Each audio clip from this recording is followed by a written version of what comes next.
Hey guys, KiraKennedy here with a bit of a video. It's been a long time coming. It's a two-part video. Basically, there's two things I'm talking about here. The first thing is to kind of explain what's been going on these last few months. And the second is the long-awaited return of Kira's Wrasslin vlogs, which, why I haven't done this in a while, will probably tie into the first part. So let's get into that. Basically, what happened was that after SummerSlam, I'd kind of gotten burnt out on wrestling. And for those of you who are wondering, here's my quick little review of SummerSlam and NXT TakeOver Brooklyn 3, as well as, I guess, I forgot what the name of the last SmackDown pay-per-view was. Hell in a Cell, as well as Hell in a Cell. I loved NXT TakeOver Brooklyn 3. It was an amazing show, and I was really excited to see Adam Cole make his debut in the main event after Drew McIntyre won the NXT title. That was a moment I was excited to have known I called that right. SummerSlam was an okay show from what I can remember of it. There were a lot of dumb moments,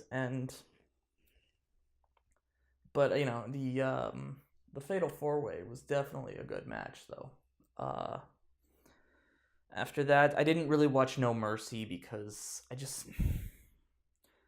I wasn't interested in the show, and it just seemed like WWE had gone into its usual fall rut. In fact, I'd say it had hit its fall rut early. I'd say probably around Backlash time. It was when I kind of started really losing interest in WWE. Ironically, it was around the time they put the title on Jinder. You know, and I'm gonna be honest, after I heard about Jinder's racist promo on Nakamura, that was kind of the moment where I just almost completely gave up on wrestling in general. I just didn't feel like even NXT I kind of gave up on, because I felt like, as great as NXT is, the main roster shows, Raw and SmackDown, even 205 Live to an extent, you know, this is the program that most of the casual fans are exposed to, and it is shit. That is the best way I can put it. It is shit. And, you know, no matter how good NXT is, you know, by supporting the network, you're still supporting the rest of the shit stuff too, and WWE clearly has had this mindset of, we can do whatever we want because we have people's money because of the network. It's something I've said for months now. The network was both the best and the worst thing that WWE could have created. It's great in the sense that, I apologize for my grandmother's dog barking like that. It's great in the sense that you have access to all these pay-per-views, all this great programming, like the UK tournament, the Mae Young Classic, the Cruiserweight Classic, but they don't have to put any effort. I don't think it feels like they have to put any effort into this kind of stuff, because people are going to watch it no matter what, because, hey, who cares if it's shit? It's only $12 a month here in Canada, or $9.99 in the States. And it feels like they're being almost maliciously bad to their fans, you know? That's all it feels like, you know? And then you hear stories about how Austin Aries and Neville both left the company because of the glass ceiling with the Cruiserweight division. And it's like, you look at all this great talent in NXT right now, and you wonder, okay, what's the point of even hoping that they get signed to the main roster? Because they're gonna fuck it up. I apologize for my swearing here, but that's been my mindset here, you know? I remember going down to NXT Toronto with my dad. Johnny Gargano was in a match against Killian Dane. And my dad looks at me, he's like, you know, the second he goes up to the main roster, he's just going to be thrown into 205 Live, where he's going to be wasted. And it's a question of, you know, I don't know what else to say. I mean, I can't even say it. I haven't been watching Raw or SmackDown because I don't have the channel here where I'm living now. I don't have access to Sportsnet 360 because there's an app I can use to watch it. The thing is, I even when I was still living with my parents, I wasn't watching Raw or SmackDown nearly as much because it felt like there was no effort being put in. Everything felt like they were half-assing it. Actually, I can't even say they were half-assing it. It seems like they were actively trying to piss people off, Like Jinder, again, with his super racist Japanese promos against Nakamura, saying how they all look the same, or calling him Mr. Miyagi, saying they dine on cats and dogs.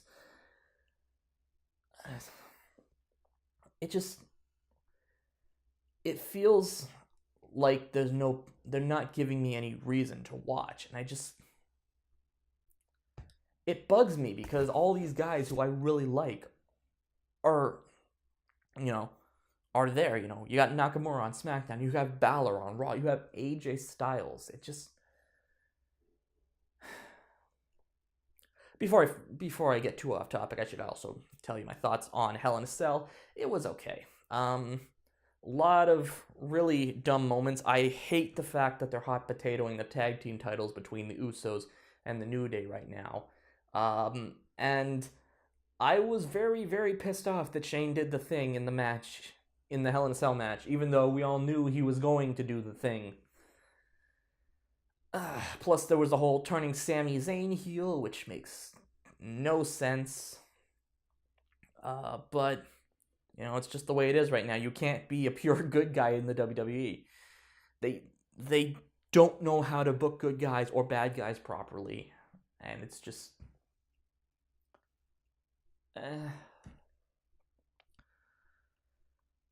So, with that all out of the way, let's get on to the second part, which is my predictions for TLC, which, much like No Mercy, I wasn't planning on watching.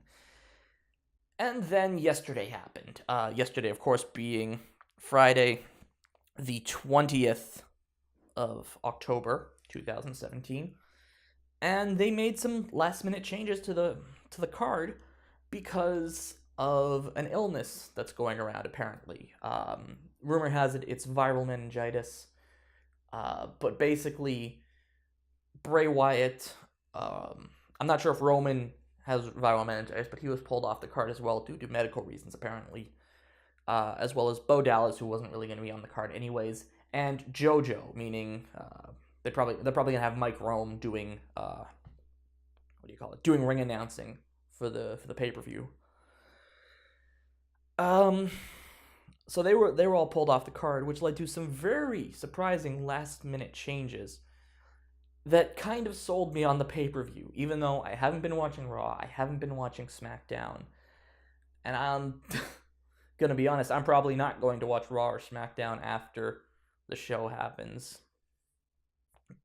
Partially because of work, partially because I don't see a point in watching.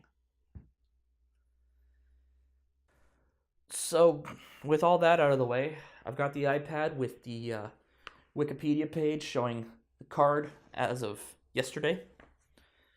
And let's get this started. Currently, there are 7 matches confirmed for the card, 6 main card matches, 1 pre-show match, and only 2 of the main card matches are title matches because Lesnar's not on this show. The Intercontinental Champion, The Miz, is part of a 5-on-3 handicap match, as well as the Raw Tag Team Champions, Cesaro, Dean Ambrose and Seth Rollins. I could get into a whole different rant about that, about, the 30-day title defense rule, or, why even bother having champions if they're not going to defend their titles on a show. Because, quite frankly, I don't want this video to go on too long. So let's just get this started, starting with what is, as of right now, the only pre-show match announced. I doubt they'll add in they might add in an extra match last minute.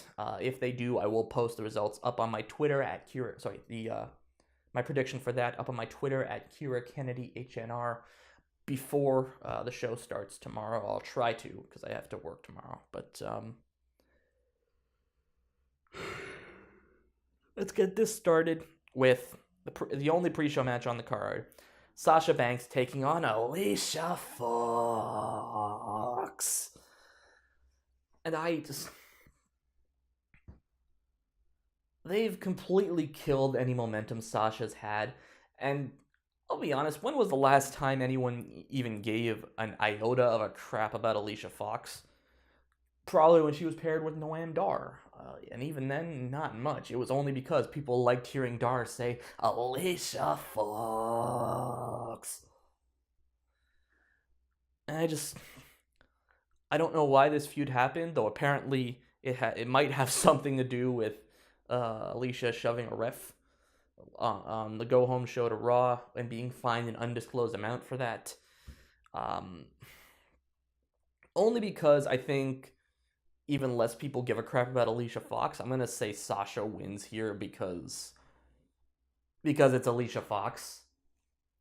You know? I mean, and I'll be honest, the only time people ever gave a crap about Alicia, I wouldn't even say it was when Dar was paired with her. It was even just watching her do her freakouts like that. Nobody breaks up with me. Like I'll put the video like right here. No!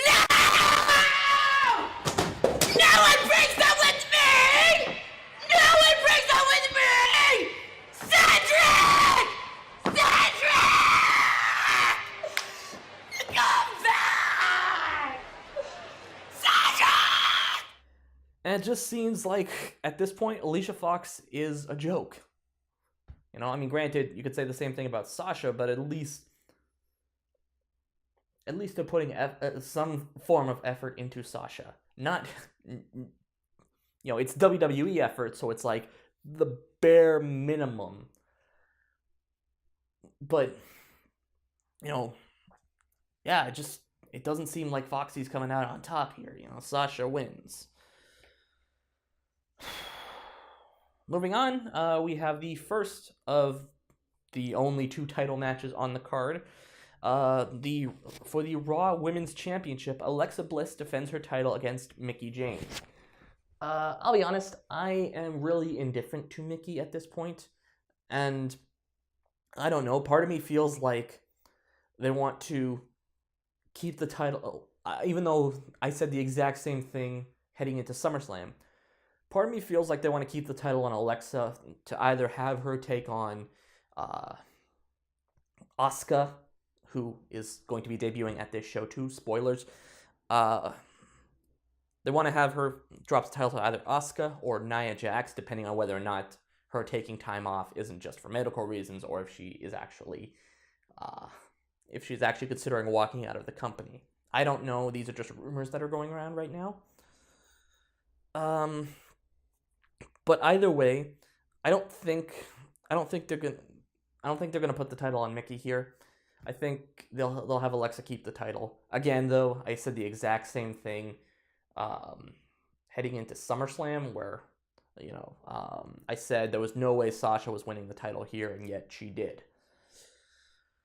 Anyways, yeah, so that's what I'm saying here, even though I might be wrong. I don't know. Alexa wins because, honestly, I'm indifferent to Mickie James at this point.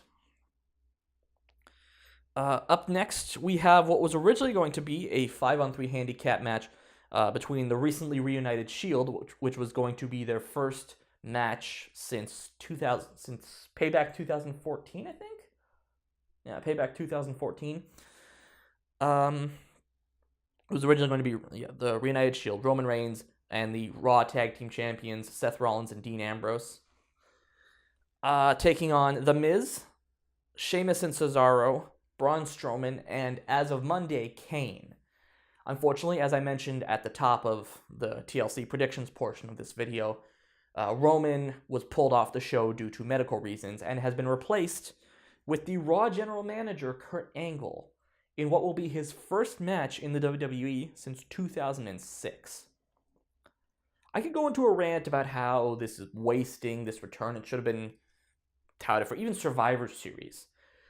The problem is, it's completely I can see where the WWE is coming from. They needed a hook for this show, and quite frankly, they were kind of had their backs to the wall at this point because they have no one else that they could have put in that match. But then that brings up the point of, why don't they have anybody else? You could have easily put Finn in this match, probably. You could have put Jason Jordan in, although, yeah, you could have put Jason Jordan in. There could have been so many other ways you could do it. You could have used this you could have taken the time before this pay-per-view to actually build up new talent. But no, we're just going to put Kurt Angle in here. Now, granted, again, it's still cool because it's Kurt Angle's first match in 11 years. First match in a WWE ring, I should say, because he was wrestling in TNA, he was wrestling in New Japan, I think. He wrestled in WCPW a couple times. Because of the fact that it's The Miz, and, it's Kane, and it's Kurt Angle returning, and had Kurt Angle not been returning, it would have been the Shield's first match in 3 years. I'm going to say that Angle, Rollins, and Ambrose win here. Even though that means killing Strowman's momentum, even though that means killing the Bar's momentum, that of course being Sheamus and Cesaro. Something about this screams Angle winning for a feel-good moment. Maybe Jason Jordan gets involved because it's his dad. Yeah, that's a thing that happened. Jason Jordan is Kurt Angle's illegitimate son. But yeah, Angle, Ambrose, and Rollins come out on top here, despite it being a 5-on-3 handicap match, which I don't know why it needs to be a 5-on-3 handicap match at this point, but if I try to rationalize that this video is going to be 3 hours long.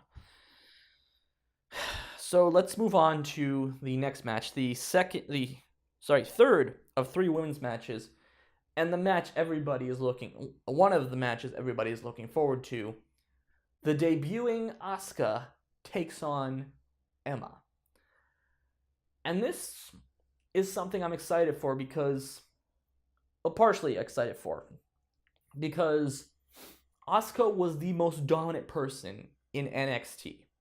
I don't care, man, woman, she'd been undefeated for a good 2 years, from her debut at NXT TakeOver Respect against Dana Brooke to her final match at NXT TakeOver Brooklyn 3 against Ember Moon, where she retained her NXT Women's Championship, basically having to vacate it at the very next NXT tapings, partially I think because of a shoulder injury, but I think she's better now. And this is probably the most given result on the card, because it's Asuka, and it's impossible to screw this up.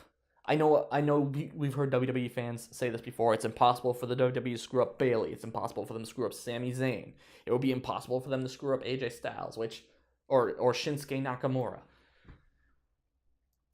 I'm hopeful that, they at least give her a 6-month undefeated streak.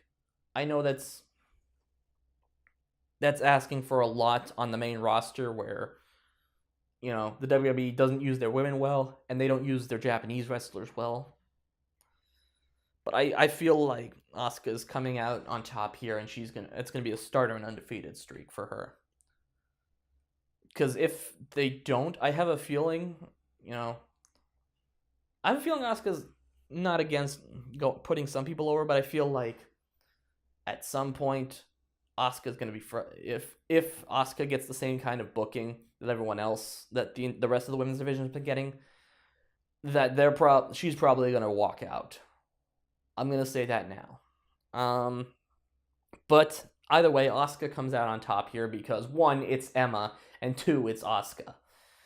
Emma is probably the worst booked woman on the roster besides maybe Bayley or Becky Lynch, while Asuka is coming off, again, a damn near 2-year undefeated streak with a 1.5 long, with a 15-month reign as NXT Women's Champion under her belt as well. So yeah, Asuka goes over here, and maybe she's next in line to challenge Alexa Bliss for the Raw Women's Championship. Though part of me is still thinking they might be using Nia for the next in line. Either way, I'm okay. I'm okay with this. So let's move on to the next match. The last of the title matches on the card. For the WWE Cruiserweight Champion, you have recently crowned champion Kalisto, who seems to not have gotten the memo from the Go Home Raw, from what I've heard. He cut a promo basically saying he'd walk out of TLC the new Cruiserweight Champion, despite being the current Cruiserweight Champion. Defending his title against Enzo Amore. I'm going to try to keep myself from rambling here, but Enzo in the Cruiserweight division was probably another reason why I kind of stopped caring about WWE at this point. Because it's a sad day when you have to rely on Enzo to basically save 205 Live. Because, I'll be honest, the Cruiserweight division was dead the moment it debuted on Raw. Because when you have Foley coming out and basically reading all the introductions off of a cue card, that shows WWE didn't care. You know, they had Austin. They had so many talented guys there. You know, they had Austin Aries, they had Neville, they have Tozawa, they have Cedric Alexander, they have all this amazing talent. They came off of the Cruiserweight Classic, which was just amazing. You know, some of the best wrestling I'd seen in WWE in a long time before. You know, outside of NXT, I should say. You know, as they dropped the ball with it. You know, 205 Live was dead on arrival because of the fact that they had the bright idea to have it air after Smackdown when people want to go home. You know, when Smackdown is already having trouble drawing in attendance. Like, here's a picture of a Jinder Mahal promo where basically the entire side of the crowd underneath the hard cam was empty. And you put 205 Live after that, they didn't stand a chance. You know, and I love the Cruiserweights. You know, I love guys like Cedric Alexander, like Rich Swann, Noam Dar, Jack Gallaher, Tozawa. You know, I remember this time last year, I was posting on Twitter every week, when Tozawa? And now it's just like, it's clear they're trying to salvage 205 Live, but I think it's too little too late. Because when you have to rely on Enzo, and let me preface this by saying, yes, I was an Enzo fan once upon a time. Those of you who follow me on Twitter will see I still have the picture I took when I met Enzo and Cass at Toys R Us in Toronto as my default picture, despite the fact that I could have just easily put in the picture of me meeting Xavier Woods and Brendan Williams. The problem is, I've kind of stopped caring about Enzo ever since his and Cass's feud with Rusev, because it made Enzo look like such a twat, which he apparently is backstage. You know, and I get that turning him heel was that kind of way of, you know, going into the skid, if you will. But I don't know, it frustrates me because, by all intents and purposes, Enzo is doing an amazing job of making me hate his goddamn guts. But it's Enzo, you know? That's all I can really say. It's Enzo. Anyways, as I said, Kalisto defends his Cruiserweight Championship against Enzo, and I'm of two minds on this. On the one hand, Kalisto just won the title. He shouldn't be dropping it right now. And I don't want to see Enzo win the title again. On the other hand, I said the exact same thing heading into SummerSlam, that Tozawa had just won the title, and that having him drop it back to Neville after a week made no goddamn sense. Especially considering Kalisto was supposed to actually walk out of TLC, the new Cruiserweight Champion, because the Monday where he won the title was originally supposed to be Enzo versus Neville. I can't remember if it was supposed to be for the Cruiserweight title, but if it was, that was stupid, because they said in storyline that aside from Kalisto, every member of the Cruiserweight division had basically forfeit their chance at the Cruiserweight title when they ganged up on Enzo and beat him up in the main event of Monday Night Raw. Yeah, Enzo Amore and Cruiserweights in a main event segment on Raw. I have no idea how to feel about that. On the one hand, great for the Cruiserweights. On the other hand, why did it take Enzo for this to happen? Back to this. Also, the fact that WWE seems to be okay with doing hot potato title changes recently with the Women's Championship, the Raw Women's Championship, and then the SmackDown Live Tag Team Championships. I'm going to go with my gut, though, and I'm going to say Kalisto retains here, because I'm going to stand by this belief that it's too damn soon for him to drop the title, and quite frankly, I'm not sure I want to see the title on Enzo again right now. From the first of two Cruiserweight matches, we come to the second, a random thrown-together tag team match between Cedric Alexander and Rich Swann, taking on Gentleman Jack Gallaher, who I think recently turned heel in like the last month, which, again, okay, I don't know how to feel about that one, but you know what, at least from what I've seen, Gallaher makes a slightly better heel than Enzo. Actually, Gallaher as heel kind of brings me back to when William Regal was a heel, just that kind of suave, cold, British bad guy thing. Taking on Jack Gallaher and the Brian Kendrick. They're apparently partners now, despite the fact that they were feuding over the fact that the Brian Kendrick thought Jack Gallaher was a joke. I haven't watched 205 Live basically since Aries left. Aries was one of the main reasons I was invested in 205 Live, and yeah. This one's kind of a tough one to call, just because, again, I haven't been following 205 Live. It's kind of on the same front as like Sasha versus Alicia Fox. But I'm going off of the idea that Gallaher only recently turned heel, and I think he still needs that momentum. So I think Gallaher and Kendrick come out on top here, though admittedly that's very thin logic. And finally, moving on from that, we come to the match that basically sold me on this pay-per-view. And I'm sure sold a lot of people on this pay-per-view. Basically, anyone who wasn't sold from Angle with his first match in, 11 years, which, if that didn't sell you on this show, I don't know what will. But originally, Finn Balor was supposed to go up against Bray Wyatt in the Demon Pumpkin King. It's stupid. Versus Bray Wyatt in his new Sister Abigail persona. I'm going to say this right now. I didn't watch that segment, but when I heard rumors that Bray was going to be Sister Abigail, I thought, that's stupid. And quite frankly, giving him an alter ego is not going to make me care about Bray Wyatt.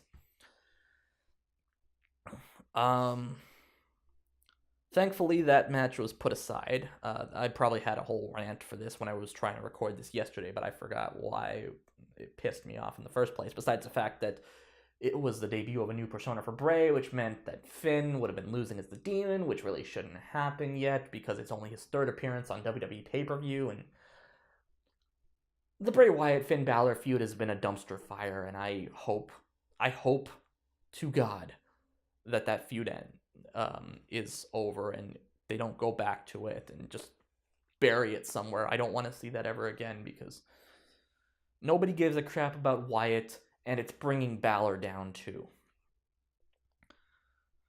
So, to replace the fact that Wyatt is out with, again, the rumor is viral meningitis, to which case Bray Wyatt, Roman Reigns, Bo Dallas, and JoJo, if you guys are watching this, which I doubt you are, get well soon.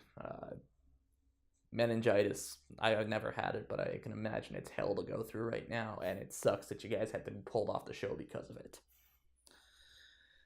Anyways, Along with the Kurt Angle announcement, the last-minute replacement for Finn Balor, who is, according to Wikipedia, going to still be in his demon persona, is the phenomenal AJ Styles, which has been a dream match basically since AJ walked out of Gorilla during the 2015 Royal Rumble. Made his surprise debut there. A lot of people have been asking for this, mainly from the shallow reason of, oh, hey, they were both in Bullet Club, Never at the same time, though. I think Balor got kicked out of Bullet Club the same day AJ joined Bullet Club. And I realized the irony of talking about Bullet Club while wearing a Los Ingobernables de Japón shirt. But even me, this was, a couple months ago, I'd done a Twitter challenge, wrestling-based Twitter challenge, basically a wrestling-based post every day for 31 days, I think. And one of the days was asking about a dream match. And one of the 3 dream matches I'd said I'd wanted to see was Finn Balor versus AJ Styles. Now, granted, the other 2 were AJ Styles versus Shinsuke Nakamura, and AJ Styles versus Kota Ibushi, despite the fact that Ibushi is probably never going back to WWE. And I don't blame him, even though he is a notoriously bad at making commitments. Either way, I'm sure there are going to be a lot of people that are going to roll their eyes at this prediction, particularly you, Duke CT. Shout out to Duke CT, who basically despises Finn Balor. I think, and you can disagree with me on this, but because of the fact that it is the Demon and it needs to be protected, I think, partially because, when the Demon was in NXT, from its first appearance at NXT TakeOver, I can't remember which NXT TakeOver it was. It was basically Finn's second match in the company where he debuted the Demon. It was him and Itami teaming up against the Ascension. Basically from that point to NXT TakeOver The End, which I think was 2 years later, maybe a year later. I can't remember because the problem with NXT is that the TakeOver specials are so far apart that feuds wind up being longer, and it feels like it's a lot longer between, matches and stuff. Technically it is, since they do record episodes in bulk. But yeah. I think because of the fact that it is the Demon, and because Finn has only lost once as the Demon against Samoa Joe, which begs the question of, Samoa Joe is apparently cleared to wrestle. I don't know why they couldn't have put him against Balor, except for the fact that, it would have killed momentum for either one of them. I think Finn Balor comes out on top here. It seems weird to say that, that Finn Balor is better than AJ Styles, that Finn Balor would overcome AJ Styles here. I don't know. Maybe this is the point you have Gallows and Anderson, who weren't even on the show. Maybe they interfere and they attack AJ because, bring him back that old moment from AJ's final appearance in New Japan, where basically the Bullet Club basically destroyed him because he was leaving for WWE. Maybe Gallows and Anderson attack AJ and align themselves with Finn. Maybe Finn turns heel. I don't know. All of that is fantasy booking. All I know is that because of the fact that it is the Demon, I think Finn comes out on top here. I know I keep saying that. It's the Demon. Finn has to win. And that's very thin logic given the fact that, it's AJ freaking Styles. A match like this thrown together so haphazardly, it feels like they're going to use the thinnest booking logic behind it. So, like I said, Finn Balor comes out on top over the phenomenal AJ Styles in a match that honestly could have been saved for Survivor Series or the Royal Rumble or WrestleMania.